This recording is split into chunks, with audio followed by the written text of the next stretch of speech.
Hello students, I'm Dr. Arpit Agarwal and I'm going to come up with my pharmacology app PharmaGuru.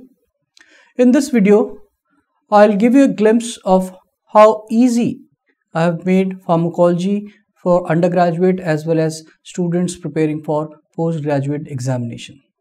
So I've selected a very important and interesting topic that students find often very difficult to understand. And that topic is monoclonal antibodies.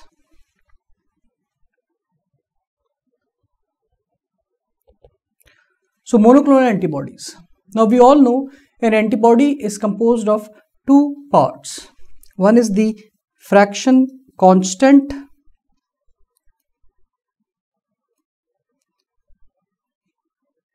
and the variable part. So this is the structure of an antibody.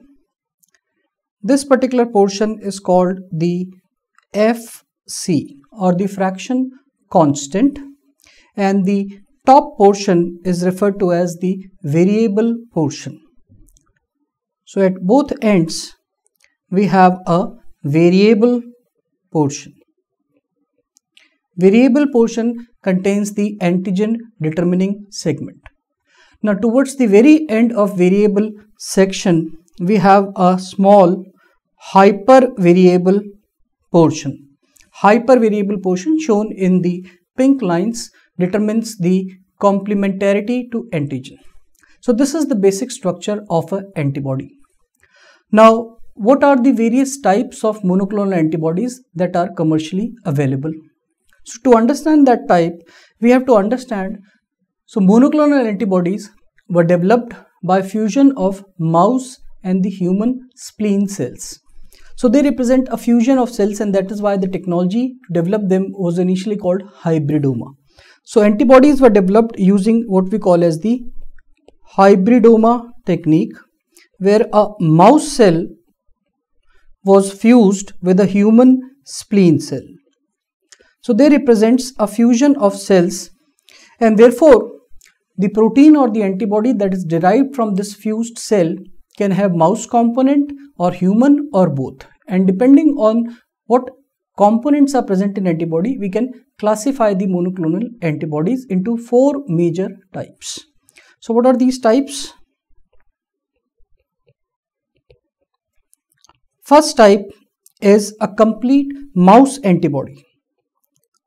Complete mouse antibody, where the entire antibody, including the constant, variable and hypervariable, all parts are derived from the mouse protein. So it is a completely murine or mouse antibody. Now as you can understand, mouse protein is a foreign protein. When we inject this protein into human body, the body develops hypersensitivity reaction to this injected protein. So what we did, we always wanted to reduce the fraction of the mouse protein. So another type of antibodies were developed, and they were called as the chimeric. Chimeric means fused. So chimeric antibody. What were these antibodies? They were very interesting. The constant fraction, the constant portion was from the human IgG. It was the human portion, while as the variable component, the variable and the hypervariable, all were from mouse. So the red line represents the mouse protein and the black line represents the human protein. So they were chimeric or fused. So fraction constant was from human and the variable component was from mouse. Then in the next step, these antibodies were further refined and developed into what we call as humanized antibodies. Humanized. In humanized, most of the antibody is from the human protein. So we will have entire variable and the constant. All proteins are from human cells. Only the hypervariable, The hypervariable portion was that of mouse protein. So this was called as the humanized antibody. And in the fourth step of development, we have been able to develop completely human antibodies. Completely human antibodies where all parts of the antibody, including the variable part, they are made up of human protein. So these are four types of antibodies which are commercially available. So we had the initial mouse, which were entirely mouse protein, chimeric, where the variable and the hypervariable was from mouse, rest constant was from human, humanized, where only hypervariable section was from mouse protein, rest of the protein was human in origin, and finally we have the completely human antibodies. So four types of antibodies are commercially available. Now what we have to understand is how these antibodies are named and what is the thing that we need to understand. So we come to a very interesting topic, nomenclature of the monoclonal antibody. Now this is very interesting and very important because this will help you in understanding the names of antibody and thereby arrive at the correct answer. So let's take an example. Let's take example of a name known as trastuzumab.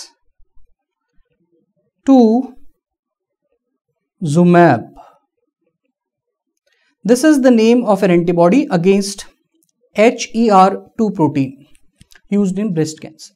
Now, any antibody name will be divided into four parts. What is the first part? First part is called as the stem of the name. So, MAB, this is the first part. This is the stem. All antibodies will end with monoclonal antibody or MAB. If there is a polyclonal antibody, that would end with PAB, but there are very few available right now. So all antibodies that are commercially available will end with the stem or the last part of the name known as MAB. The part preceding it will be called as the substem, and I am calling it substem number 1. So what is preceding this will be known as substem. So this is the second part, ZU. What does it denote? It denotes the source of the type of antibody. Source or the type of antibody. So if MAB is preceded by O, so for example, if you have an antibody ending with OMAB, so O is preceding MAB, that means this is a mouse antibody. This is a mouse antibody. O is going to precede MAB. If it is a chimeric antibody, then XI will precede the MAB. Like you have the name rituximab. XI represents that this is a chimeric antibody. Chimeric, please remember, constant fraction is from human while the variable fraction is from mouse. So all chimeric antibody will end with XIMAB.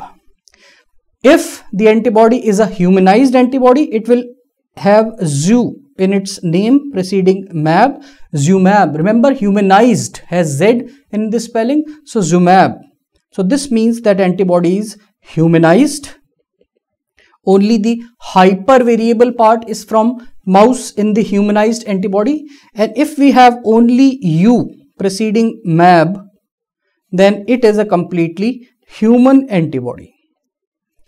So what is preceding MAB gives us the source of the antibody, whether it is mouse, when it is called OMAB, chimeric, it is called XIMAB, humanized, ZUMAB, and if completely human, UMAB. So this is the second part of the name, substem number 1. Coming back to our example, what is preceding this ZU or XI is known as substem number 3. So third part is substem number 2 or the part number 3. So what is preceding ZU or XI? This I am denoting as the third component. This is the substem number 2, and this will denote the target of antibody. Now this is very interesting. Target of antibody. So if we have an antibody which is going to target any cancer cell or tumor cell, then it will have tu or tum in its name. For example, if we take an antibody rituximab,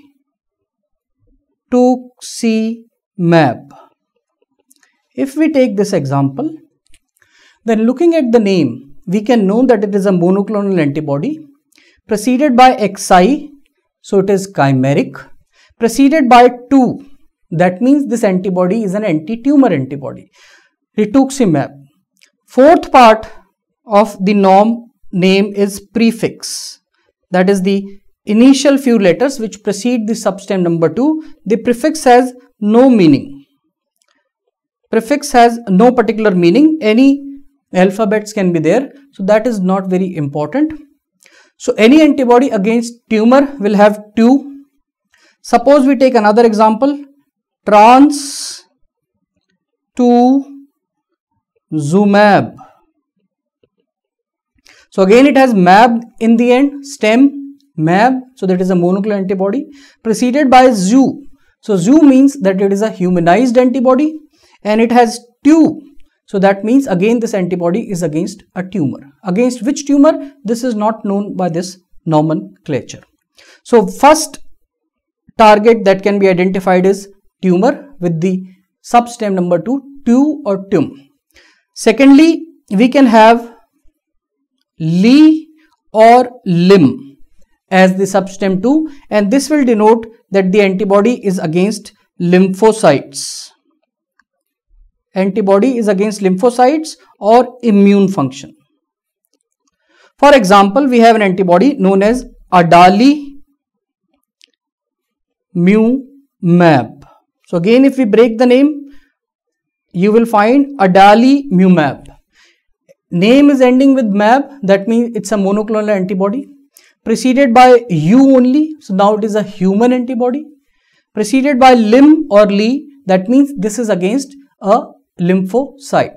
So adalimumab, this is an antibody which is used in rheumatoid arthritis, prevents the lymphocytic destruction of the joints. Further,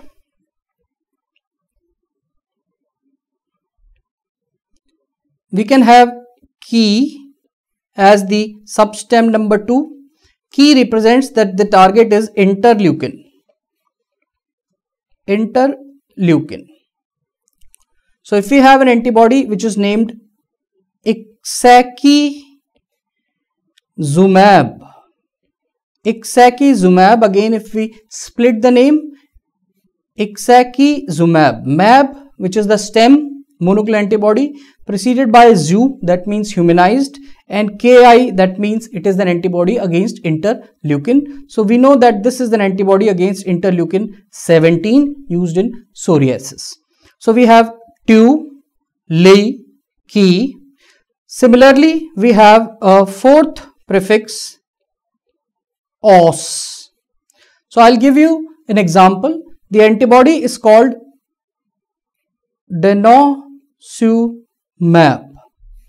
So again, if we split the name, mab, monoclonal antibody, preceded by u, that means human, os. Now os represents that the antibody is against bone. So by looking at the name, we can say that this antibody is against bone or bony structure. So we will see that denosumab is an antibody used in osteoporosis, and it targets the osteoclast. So this is the fourth substem number 2. Similarly, we can have a very interesting substem toxa. This is very interesting. So we have an antibody that is called baclatoxumab. Mab means an antibody, u human, tox represents that this antibody is against a toxin. Tox for toxin. So this antibody is against Clostridium toxin B. Clostridium toxin B, that is the toxin it targets, used for pseudomembranous enterocolitis.